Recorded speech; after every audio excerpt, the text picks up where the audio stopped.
여러분 사람이 살다 보게 되면 그 살아온 삶 속에서 경험했던 다양한 이야기들이 있습니다. 흔히 말하는 에피소드라고 얘기를 하죠. 어떤 마음 착한 청년이 있었는데 한 자매랑 연애를 하게 됩니다. 자매도 마음이 곱고 심성이 착합니다. 당장 결혼하기는 어려울 정도로 집안 형편이 어렵다 이제 그렇게 얘기를 합니다. 서로 연애하는 과정 속에서 이 청년이 자매 집에 놀러 가게 돼요. 문을 열고 딱 들어가려는 순간에 자매랑 자매 어머니가 서로 이야기하는 대화의 소리를 듣게 됩니다. 근데 그 자매 어머니가 굉장히 탄식을 해요. 먹을 게 하나도 없다. 어떻게 하냐? 이대로 죽어야 되냐? 근데 자매의 목소리가 또 들려옵니다. 죽긴 왜 죽어? 먹을 게 그렇게 없어? 없으면 있는 거라도 팔아먹어야지. 악착같이 살아야지. 근데 그런 얘기를 들으면서 형제가 깜짝 놀랐어요. 제 여자친구가 경제적으로 어렵다는 얘기를 들었지만 이 정도로 어려울 줄은 몰랐어요. 이렇게 죽고 싶은 현실인 줄 몰랐단 말이죠. 충격받았어요. 배를 누르려고 그러다가 발길을 돌렸습니다. 마트로 달려갔어요. 쌀, 고기, 계란, 라면 등등 사가지고 여자친구네 집으로 돌아옵니다. 착한 청년이죠. 순간 또 여자친구의 목소리가 들려옵니다. 엄마, 아무리 생각해도 진짜 먹을 게 없네. 이제 죽어야 별 수 없잖아. 이제 우리 죽어야지, 끝내야지. 그때 이 청년이 문을 벌컥 열고 뛰어 들어갔어요. 그리고 멋지게 외칩니다. 죽긴 왜 죽어? 결혼해서 내가 먹여 살릴게. 앞으로 절대 죽는다는 말 하지 마. 그렇게 들어갔는데 여자친구와 엄마가 멍하게 청년을 바라봅니다.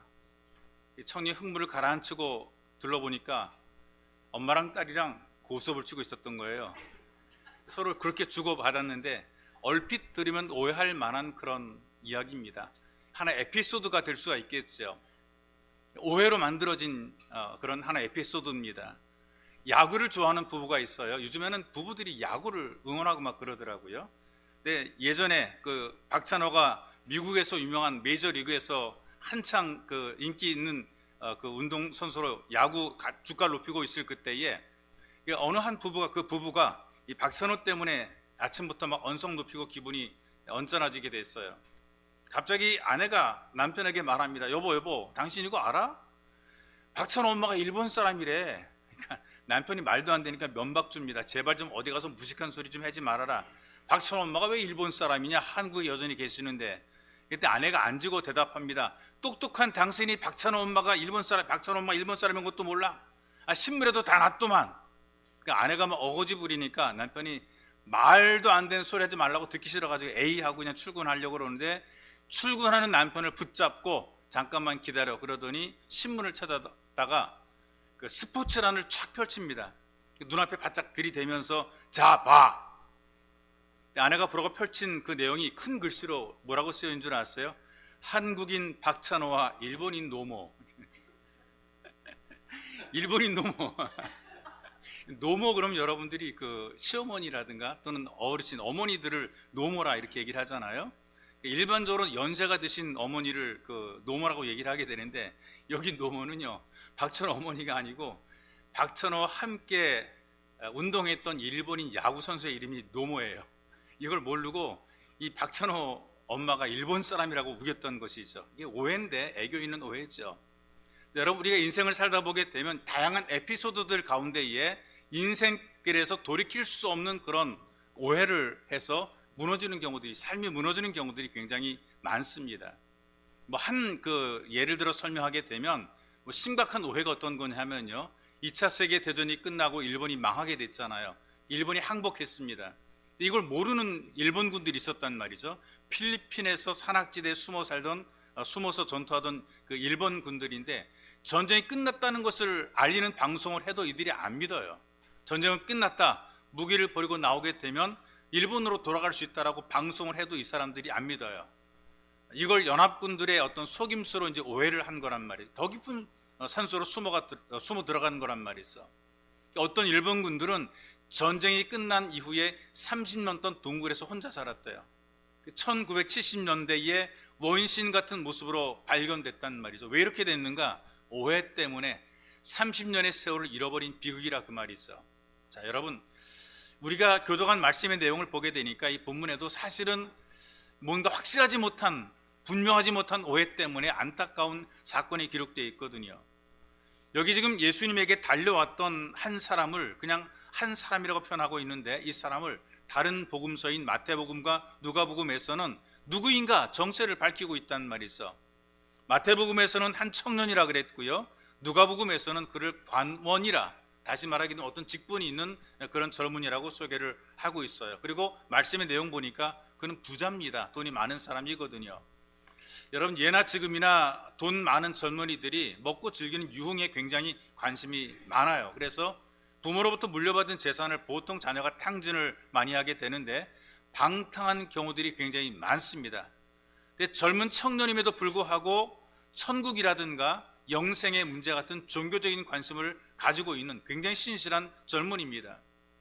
여러분, 이 젊은이는 굉장히 진지했고 구도자의 자세, 어떤 좀 도를 구한다라고 하는 어떤 영혼에 대한 간절한 어떤 종교적인 종교심이 가득한 그런 젊은이란 말이 있어. 그래서 좀 더 신앙적으로 살기 위해서, 좀 더 영적인 인생을 살기 위해서 예수를 찾아온 거란 말이 있어. 올바른 대상을 찾았습니다.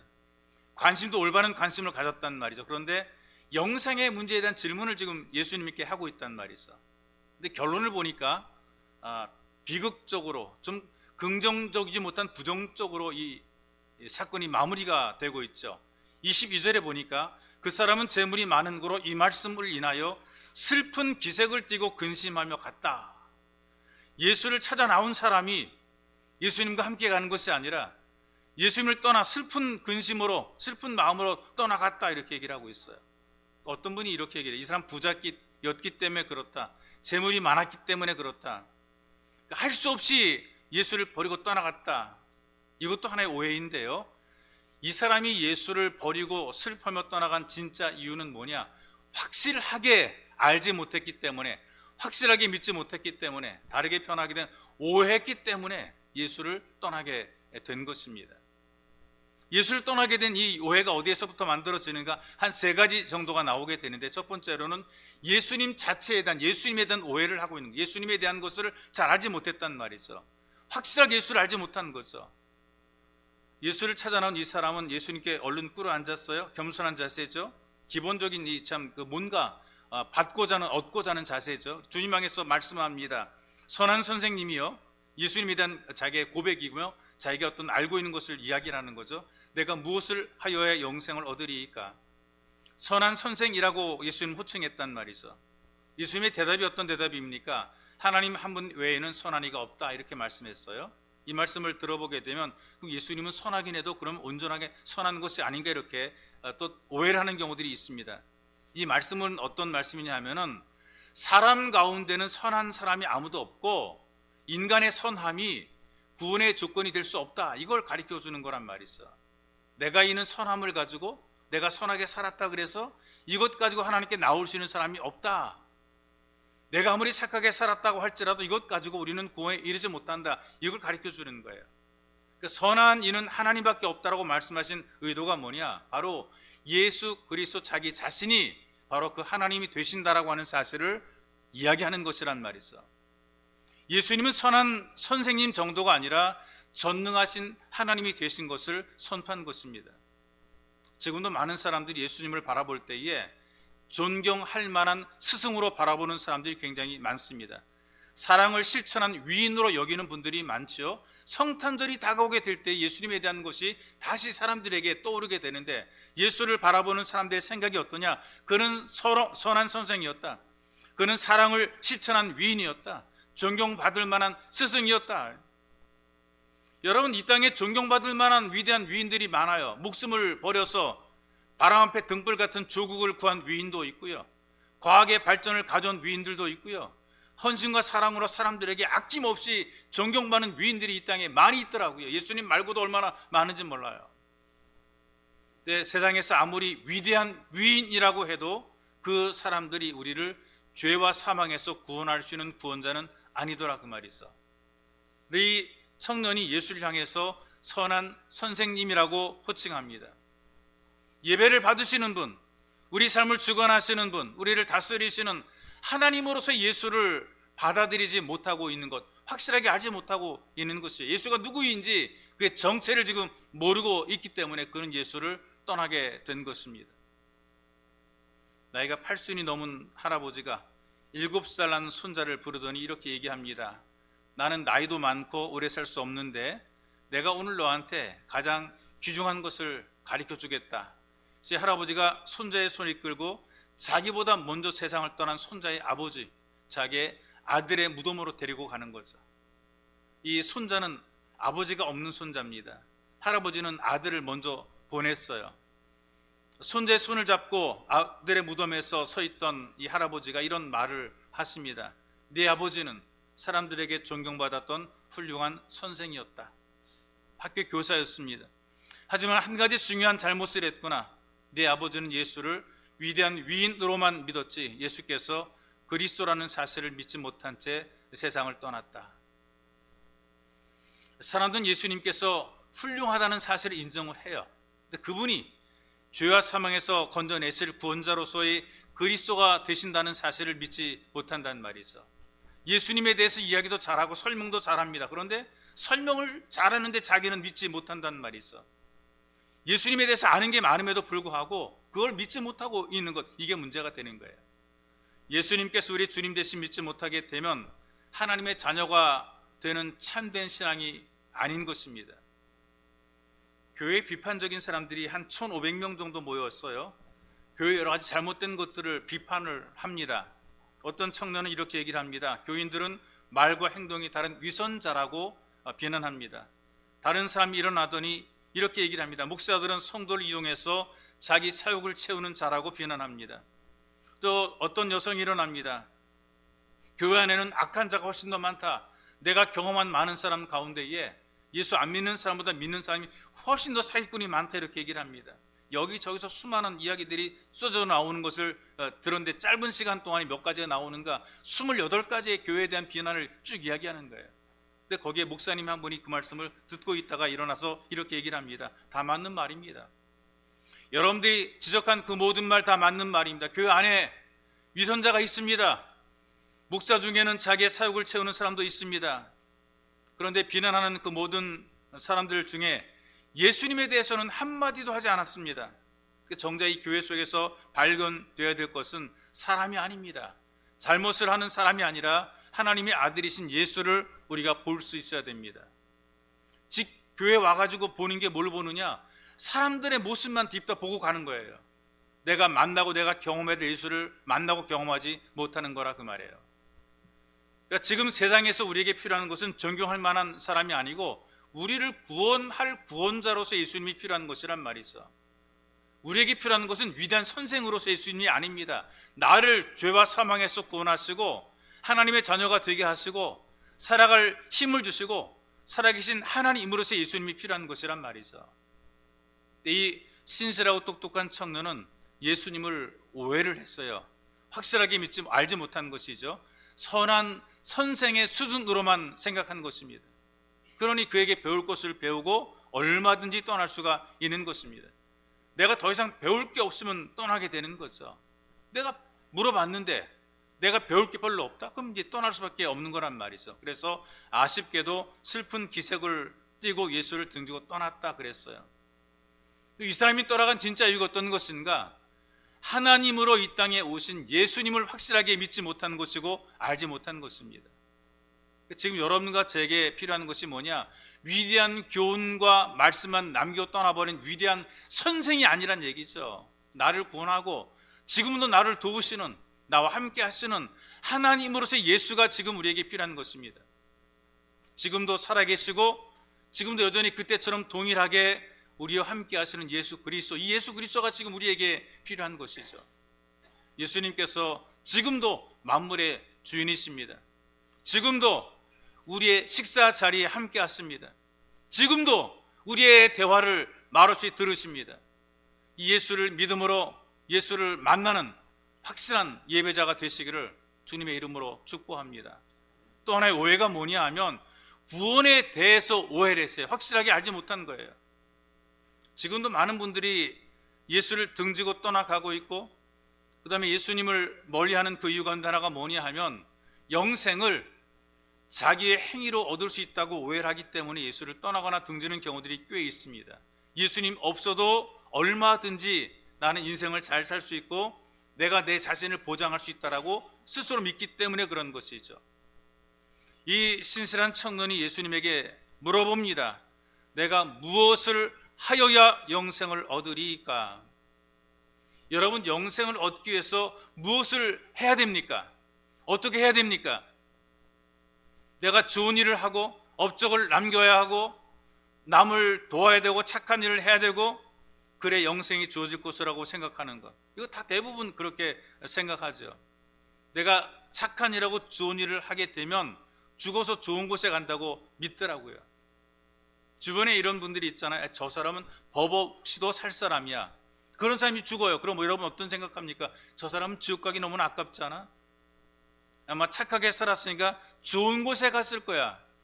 우리가 천국 갔다는 말은 참 하지 못하고 좋은 곳에 갔어요. 좋은 곳 없습니다. 천국 아니면 지옥밖에 없지 좋은 곳은 없단 말이에요. 그런데 우리 생각에 너무나 착하게 살았던 사람이니까 좋은 곳에 갔을까? 아닙니다. 그런 일은 절대로 없더라, 그 말이 있어. 그래서 예수님께서 이 청년에게 뭔가 자꾸 도전을 주고 있어요. 주님께서 말씀하시죠. 내가 계명을 안 하니 살인하지 말라, 간음하지 말라, 도적질하지 말라, 거짓 증거하지 말라, 소교처하지 말라, 내 부모를 공경하라 하였느니라. 이거 지켰느냐라고 물으시는 거예요. 이 청년이 대단한 청년입니다. 나는 어려서부터, 그 정도는 내가 어려서부터 다 지켰다는 것이죠. 지금까지 살아온 그 모든 삶이 나름대로 나는 깨끗하게 살았고 도덕적으로 살았고 비난 들을 것 없이 살았고 나는 착하게 살았고 나는 선하게 살았고 나는 흠 잡을 만한 것이 없을 정도로 살았다, 이렇게 얘기를 하는 거죠. 지금도 세상에서 이런 마음을 가진 사람들이 종종 있거든요. 이런 대답의 밑바닥에는 아직까지도 자기 진짜 모습을 보지 못한 어리석음이 있어요. 예수님께서는 그것을 발견해내기 위해서 이 청년을 보시고 어떤 마음을 가지셨는가? 사랑하사, 그래, 사랑하사. 정말 열심히 살아왔던 그 삶의 모습을 보면서 예수님 마음속에 너무나 애틋한 마음이 들었던 거죠. 사랑하사. 이 마음이 예수님께서 우리를 보시는 그 동일한 마음이거든요. 사랑하사. 이 젊은이를 어떻게 좀 살아보려는 이 젊은이를 불쌍히 여기시는 그 마음, 이 자비의 마음이거든요. 사랑하사. 이 사랑의 마음을 가지고 그의 진짜 모습을 보게 만드시는 거죠. 이렇게 도전하십니다. 내게 오히려 한 가지 부족한 것이 있는데 가서 내 있는 것을 다 팔아서 가난한 사람들에게 주라. 그리고 와서 나를 따르라. 이 말을 딱 들게 되면 괜히 마음에 칵 하고 부담이 오는 분들이 있을지 모르겠습니다. 뭔가 내 걸 다 팔아서 다 주고 나는 빈털터리가 되어서 난 예수를 따라가야 된다. 그럼 누가 예수를 따르지? 마음이 부담이 오기도 하죠. 그런데 여러분, 염려하지 않으셔도 괜찮습니다. 이걸 또 오해하게 되면요, 구원을 얻기 위해서 재산을 다 팔아야 된다고 하더라, 예수를 믿으려면 재산을 다 내놓으라고 하더라, 절대 그런 의미 아닙니다. 지금 이 청년은요, 자기는 죄인도 아니고 자기는 의롭다라고 하는 것을 지금 자꾸 예수님에게 보여주고 있는 거예요. 나는 죄인이 아닙니다. 나는 아무런 죄가 없습니다. 나는 착하게 살았습니다. 난 이만큼 잘 살았습니다. 난 어릴 때부터 믿음을 잘 지켜왔습니다. 이걸 지금 예수님에게 지금 얘기를 하는 거란 말이죠. 근데 진짜 구원 받으려면 무엇을 알아야 되느냐? 자기의 죄인 된 것을 알아야 되는 거예요. 그래야 구원이 이르게 되는 것이고 주님이 필요한 것이죠. 나는 죄인이 아니라는 거예요. 나는 절대로 죄 짓지 않았다는 거예요. 나는 아무런 흠이 없다는 거예요. 나는 깨끗하다는 거예요. 그러니 구태여 내가 다른 거 나 필요 없다는 거예요. 예수님께서 그런 마음을 가지고 있는 이 젊은 청년에게, 신실한 젊은이에게 약한 부분, 네가 선하게 산 것 같고 죄가 없는 것 같지만 그러나 너 약점 아니야 라고 약점을 지금 지적하신 것이란 말이죠. 이 사람은 자기가 자랑스럽게 여기던 의로움에도 불구하고 마음속에 가려져 있던 어떤 갈등이 있었던 거죠. 이게 어떤 거냐면은 지금도 가장 강력하게 삶의 동기가 만들어지는, 내가 살아가야 될 이유가 뭐냐, 내가 살아가는 이유가 뭐냐, 그 재물에 대한 탐심이 있는 거란 말이에요. 재물에 대한 욕심을 이걸 버리지 못하는 거란 말이죠. 누가 보든지 보기에는 신실하고 믿음이 좋은 젊은입니다. 근데 하나 버리지 못한 것이 뭐냐, 물질에 대한 탐심을 버리지 못하고 있는 거죠. 이 한 가지의 탐심을 통해서 그 사람의 약점을 드러내시고 나는 죄가 없다라고 말하는 그 젊은에게 너가 죄인이라는 사실을 깨닫게 만들어주는 거예요. 이 한 가지 부족한 것만으로도 너는 충분히 죄인이라는 것이죠. 사람들이 어떻게 생각하는 줄 아세요? 자기 죄는 다 가볍고요, 남의 죄만 다 크게 생각하는 거죠. 나는 별로 죄를 진 적이 별로 없고 네 죄가 많아서 그런 거라고 자꾸 남의 죄를 부풀리는 경우들이 많이 있어요. 자, 감옥에, 교도소에 죄를 져 들어온 사람이 있습니다. 살인죄를 져 들어온 사람이 있어요. 남을 죽인 사람이 있어요. 간음죄로 붙잡힌 사람이 있어요. 살인한 사람이 간음한 사람에게 이렇게 말합니다. 야, 임마, 나 갑자기 열받아가지고 사람을 죽였지만 너처럼 치사하게 여적군문이 따라다니다 걸리지 않았는다. 너 그게 뭐냐, 임마, 치사하게 여적군문이 따라다니다 걸려가지고 왔냐? 간음한 사람 뭐라 그런 줄 아세요? 아니, 어떻게 너 사람의 생명을 해줄 수가 있냐? 나에게 죄가 있다면 사랑한 죄밖에 없다. 모두가 다 자기의 죄는 합리한단 말이죠. 남의 죄는 지적질합니다. 자기 죄는 벌받을 것이 아닌 것을 여깁니다. 근데 성경이 우리에게 뭐라고 말씀한 줄 아세요? 야고보서 2장 10절에 보니까 누구든지 온 율법을 지키다가 그 하나에 거치면 모두 범한 자가 되나니 그랬어요. 지금까지 잘 살았다고 쳐요. 앞으로 우리가 살아가는 동안에 거짓말들 치고 나쁜 것 할 수 있으면 그래도 그 죄인이란 말이죠. 내가 지금까지는 아무런 잘못한 것이 없지만 앞으로 살아가는 동안에도 그렇게 잘못하지 않아야 되는 것이고, 그렇게 죽지 않고 계속해서 그렇게 살아야 우리가 죄가 없다는 사실을 증명을 하게 되는 거예요. 그런데 성경이 가르쳐주는 교훈이 뭐냐? 단 한 번의 거짓말로도 하나님 앞에서 우리가 죄인이고 하나님의 진노를 피할 수 없다. 모든 인생은 죄인이다. 호수에다 돌을 던져봐라. 큰 돌만 가라앉냐? 작은 돌도 가라앉지. 어떻게 크다고 죄가 있고 작다고 죄가 없다고 말하느냐? 큰 돌이든 작은 돌이든, 큰 죄든 작은 죄든 죄는 죄다. 이 말을 들었던 제자들이 고민이 돼요. 청년들과 대화하는 그 소리를 들었던 제자들이 얼마나 고민이 됩니까? 궁금하지 않습니까? 그 고민이 성경에 그대로 기록이 되어 있는데요, 마가복음 10장 26절에 기록이 되어 있는데, 누가 구원받을 수 있겠냐는 거예요. 그럼 도대체 이런 누가 어떻게 구원받을 수 있겠는가? 이렇게 힘들면, 이렇게 어려우면 도대체 누가 구원받겠는가? 제자들이 심히 놀라 서로 말하되 그런즉 누가 구원을 얻을 수 있겠는가? 이게 제자들의 고민이었어요. 근데 예수님이 대답합니다. 사람으로서는 할 수 없으되, 사람은 안 된다는 얘기. 가능하지 않다, 불가능하다고. 니들이 무슨 수로 이 죄를 없애할 수 있으며 무슨 수로 스스로 구할 수가 있겠는가? 사람으로서는 할 수 없으되 하나님으로서는 그렇지 아니하니 하나님으로서는 다 하실 수 있느니라. 사람이 사람을 구원할 수 없습니다. 그러나 하나님만이 우리를 구원하시는 것이죠. 바로 이 구원, 여러분과 제가 얻은 이 구원, 하나님의 자녀가 되는 구원은 하나님의 선물입니다. 여러분과 제가 하나님의 자녀가 된 것이 뭘 해서 얻은 것 아니에요.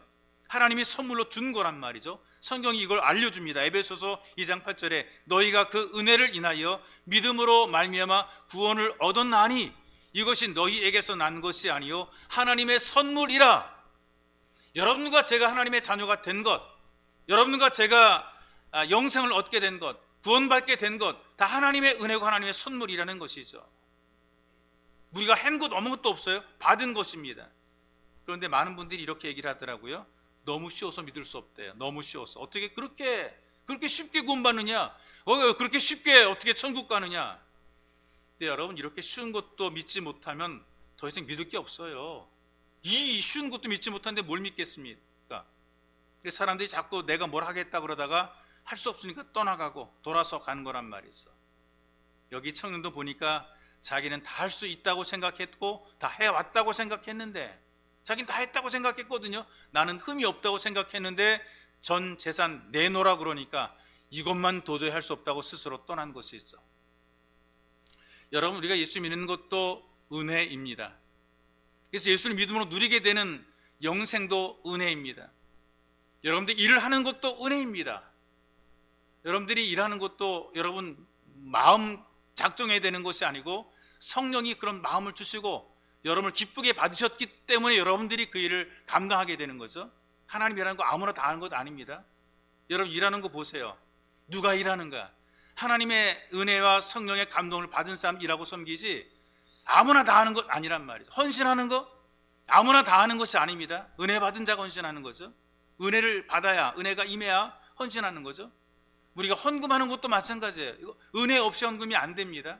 돈이 많다고 헌금 많이 하고 돈이 적다고 헌금 적게 하고 그거 아닙니다. 하나님의 은혜가 임하고 감동이 주어지게 될 때 가능한 것이란 말이에요. 여러분들이 뭐든지 할 수 있는 그 모든 것들은 전부 다 은혜예요. 감동이 하나님께서 여러분들에게 하도록 감동을 주는 것이고, 하도록 여러분들에게 은혜를 주는 것이고, 하도록 지혜를 주는 것이고, 하도록 능력도 부어준 거란 말이죠. 그러니 내가 무엇을 했기 때문에 구원받게 되는 것이 아니라 구원받고 보니까 너무나 감사해서 그 은혜로 일하게 되는 거예요. 여러분과 저는 은혜로 살아가는 사람들입니다. 하나님의 자녀가 된 구원의 은혜는 무엇을 해서 얻어지는 것이 아니에요. 내가 이것을 하고 저것을 해서 되는 것이 아니라 하나님의 은혜예요. 이 은혜를 아는데 어떻게 우리가 주님을 떠날 수가 있겠습니까? 내게 베풀어준 은혜가 이렇게 귀한데, 감격적인, 우리가 어떻게 주를 떠날 수가 있겠어요? 이 은혜를 아는 확실한 예배자가 되면 절대로 주를 떠날 수 없단 말이죠. 여러분들은 여러분의 생애 속에, 삶 속에서, 모든 일들 속에서 은혜를 아는 확실한 예배자가 되시기를 주의 이름으로 축복합니다. 그 다음에 또 하나 중요한 사실은 뭐냐, 이 젊은이가 떠났던 것 가운데 하나가 잘못된 오해가 인생의 우선순위에 대한 오해를 했던 거예요. 우선순위가 무엇인지 확실하지 못했던 거예요. 자기 인생의 우선순위가 분명하게 되면 절대로 주를 떠나지 못할 터인데, 이 우선순위가 그릇됐기 때문에, 뒤바뀌었기 때문에 예수를 떠나게 된 거죠. 1800년대 아프리카 선교사로 지원했던 그 리빙스턴은 의사입니다. 목사이고 의사인데요, 그 스코틀랜드에서 장래가 보장되던 촉망받던 젊은이에요. 의대를 졸업해서 뭐 집안이 의사 집안이니까, 형도 의사고 자기도 의사고, 또 의사 집안이니까 아마 그 의사로서 성공했을 훌륭한 젊은인데요. 근데 세상의 이익을 포기하고 아프리카로 들어가는 선교사로 이제 들어갔단 말이죠. 그때 이런 문제를 가지고 이제 가족과 서로 이야기할 때에 리빙스턴의 형이 있습니다. 같은 의사인데 동생의 선택을 너무나 못마땅하게 여긴 거죠. 너 어리석은 선택했다. 네가 원하는 대로 정글의 미개인 속에 들어가서 내 인생이 그냥 그대로 사라지겠지만 나는 영국에서 가장 유명한 의사가 될 거야. 네가 있었다면 훨씬 더 우리 가문은, 우리 가족은 이름을 날리는 훌륭한 의사가 가문이 될 터인데 라고 어떤 아쉬움을 얘기를 했어요. 그리고 세월이 지났습니다. 지금 여러분들이 사전을 찾아보게 되면 리빙스턴의 이름은 모든 백과사전에 한 페이지 정도는 써 있어요. 어떻게 태어나서 어떻게 활동했고 어디서 했고 어떻게 되어서 어떻게 죽었고, 아마 한 페이지 정도는 아마 쭉 나와 있을 거란 말이죠. 여러분들이 인터넷 네이버에 물어보더라도 리빙스턴에 대한 이야기는 쭉 기록이 되어 있어요. 그런데 그 리빙스턴의 형의 이름은요, 그 한 줄 나왔어요. 한 줄. 뭐라고 나온 줄 아세요? 리빙스턴의 형, 이렇게 돼. 형. 그 끝이에요. 리빙스턴의 유골은 영국으로 돌아와서 왕족의 이수로 정중하게 장례가 치러졌습니다. 귀족들만 들어가는 그 웨스트민스터 사원의 제일 높은 재단에 안채가 됐다 그래요. 형의 무덤은 어디 있느냐? 모른대요. 우선순위가 어디에 따라서 선택이 달라지고 삶도 달라지게 되고 인생의 결과도 달라지게 되는 거죠. 리빙스턴의 형은 의사로서 우선순위를 정했어요. 리빙스턴은 하나님 말씀을 따라 순종해서 복음을 전하고 영혼을 구원하는 것에 우선순위를 뒀어요. 명예도 버렸고 재산도 재물도 포기했어요. 그런데 지금 세월이 지나다 보게 되니까 하나님께서는 리빙스턴을 훨씬 더 높여준 것이죠. 인생의 많은 불행들이 우선순위의 혼란에서부터 시작되는 것을 봅니다. 자, 지금 여기 말씀 속에 젊은 청년이 영생을 얻는 문제가 너무나 중요하다고 생각을 했어요. 그래서 예수님께 나왔단 말이죠. 예수님께 관심도 있었고요, 영생 얻는 문제에 대해서도 진지한 관심을 가졌던 정말 종교적인, 어떻게 보기 드문 그 당시 젊은이입니다. 근데 내면에, 보이지 않는 내면에 또 다른 문제가 있었는데 어떤 것이냐면, 영혼에 대한 관심도 중요하지만 더 중요한 관심이 어떤 것인가, 현재 소유하고 있는 내 재물에 대한 탐심이 더 중요했다는 것이죠. 중요한 것 있어요. 예수님도 중요했어요. 영생도 중요했어요. 그 정도는 우리가 다 알고 있단 말이죠. 그럼에도 불구하고 이 사람을 지배하고 있던 것이 어떤 것인가? 재물에 대한 탐심이죠. 다른 사람은 아마 다른 것이 있을지 모르겠습니다. 이분에게는 그랬단 말이죠. 자기 재산을 늘리는 것, 재물을 축적하는 것, 이것이 가장 중요한 그 삶의 우선순위였단 말이에요. 그래서 예수님께서는 우선순위에서 밀려났고 구원의 문제, 영생의 문제도 그 뒤로 물러난 것이죠. 자, 이것이 우리에게 주는 중요한 교훈이 하나 있습니다. 우리도 예수님이 중요한 줄 알아요. 우리의 구원과 영생이 중요한 줄 알아요. 그런데도 혼란한 그런 상태 속에 있는 경우들이 많습니다. 어떤 부모가 애가 교회 안 나가니까 애를 교회 보내려고 여러 가지 방법을 많이 쓰고 있어요. 교회 안 나가는 애 교회 나가라고 그러는데 뭐 때려도 안 내고 혼내도 안 나가고 그럴 때만 나갔다가 또 딴 데로 가고 막 그러니까 꼬시기도 하고 달래기도 하고 그러죠. 근데 드디어 돈으로 흥정을 하겠대요. 야, 너 교회 가면 10,000원 줄게. 10,000원 줄게. 이거 10,000원 가져가서 영화도 보고 뭐 음료수 사 먹고 그래. 근데 교회 가는 길에 교회 갈 때 꼭 잊지 말고 헌금해라. 10,000원은 네가 써 헌금해라. 그러면서 아이 손에다 헌금하러 1,000원을 주는 거예요. 교회를 보내려고 하는 부모님 마음이 애틋하죠. 근데 문제는 교회는 1,000원짜리고 극장은 10,000원짜리. 우선순위 혼란이 오게 되는 거죠. 여러분, 어떤 게 중요한가 잘 생각해야 됩니다. 어떤 것이 우선순위가 되는가 생각을 잘해야 되는 거죠. 아이를 교육할 때도 마음은 어떤 마음인지 알겠는데 무엇으로 아이를 교육해야 될 것인가를 우리가 생각을 잘 해야 되는, 그렇지 못하게 되면 이 교육의 우선순위가 잘못되는 거예요. 교회를 보내더라도 잘못된 우선순위를 가지고 보내는 거란 말이죠. 실제 성도들의 삶이 이런 삶인 경우들이 많아요. 집에서 기르던 송아지가 소가 2마리의 송아지를 낳았어요. 쌍송아지를 낳았단 말이죠. 1마리씩 낳는데 얼마나 기뻐요. 농부가 집으로 막 달려가가지고 믿음 좋은 아내한테 말한, 여보 이 송아지들이 주님께서 주신 선물인데 아이 2마리를 낳았어. 1마리는 주님께 드리고 1마리는 우리가 키우자고. 2마리 가운데 1마리는 주님 거, 1마리는 내 거예요. 아내가 이렇게 얘기를 합니다. 어떤 게 주님 거죠? 좌전 둘 중에 하나는 주님 거야. 그리고 시간이 지났습니다. 몇 주 후에 농부가 시무룩하게 집에 와가지고 아내한테 이렇게 얘기를 했어요. 여보, 주님의 송아지가 죽어버렸어. 둘 중에 하나 정인 게 없으니까 죽은 건 주님의 거고 산 건 내 거래. 이게 우선순위 안 정해놓게 되니까 죽은 건 늘 다 주님의 송아지가 되는 거죠. 여러분, 이게 우스운소리 같은데 실제로 우리가 이럴 때가 많거든요. 어떤 게 주님 거 어떤 게 내 건가 이 구별할 때에 정말 이익이 되는 건 내가 다 챙기고 이익이 안 되는 건 다 주님 거고 이렇게 우선순위를 정할 때가 많이 있습니다. 여기 청년도 예수님과 영생을 너무나 중요하게 생각했죠. 근데 그보다 훨씬 더 중요한 것이 어떤 것인가, 나름대로 마음속에 있던 것이 재물에 대한 탐심이죠. 이걸 우리는 우상이라고 얘기를 합니다. 우상의 정체가 뭐냐, 성경에도 계속 우상 얘기를 많이 하는데요, 이 우상에 대한 이야기 할 때에 예수 안 믿는 사람에게 우상 숭배하지 말라 그런 게 아니고요, 하나님을 경배하는 하나님 백성들에게 우상 숭배하지 말라 그랬어요. 그 우상이 뭐냐 하면 하나님과 나 사이에 끼어드는 게 우상이에요. 하나님과 나 사이에 자꾸 끼어드는 게 있단 말이죠. 이 끼어드는 것 때문에 하나님을 제대로 바라보지 못하고 하나님께 마음을 들이지 못하고 온전히 사랑하지 못하게 만들어요. 하나님보다 또 다른 뭔가 내 속에 자꾸만 역사가 만들어지고 있는 것이란 말이죠. 우리 삶 속에 하나님보다 더 중요하고 우선되어진 바로 그것, 이것이 우상이란 말이죠. 예수님께서는 길이요 진리요 생명이 되시는데 이보다 더 중요한 분이 없습니다. 또 구원의 문제보다 더 중요한 것이 없단 말이죠. 아무리 성공했어요, 돈 많이 벌고 건강해 오래 살았어요, 그런데 구원받지 못한 삶은 헛된 것 아니겠습니까? 그것으로 끝인데 더 이상 아무런 희망이 없단 말이죠.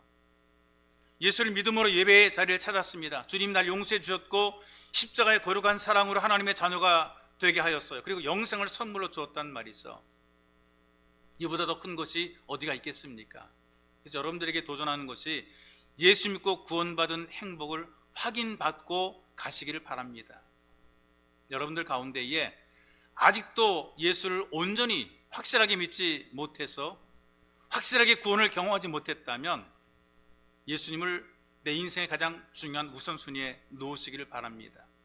그리고 예수님의 사랑으로 하나님의 자녀가 된 여러분들은 더욱더, 나는 하나님의 자녀이기 때문에 더욱더 예수 그리스도를 여러분의 인생의 우선순위에 놓으시기를 바랍니다. 그래서 예수와 더불어 확실한 행복을 누리시는 예수 가족이 되시기를 주님의 이름으로 축복합니다.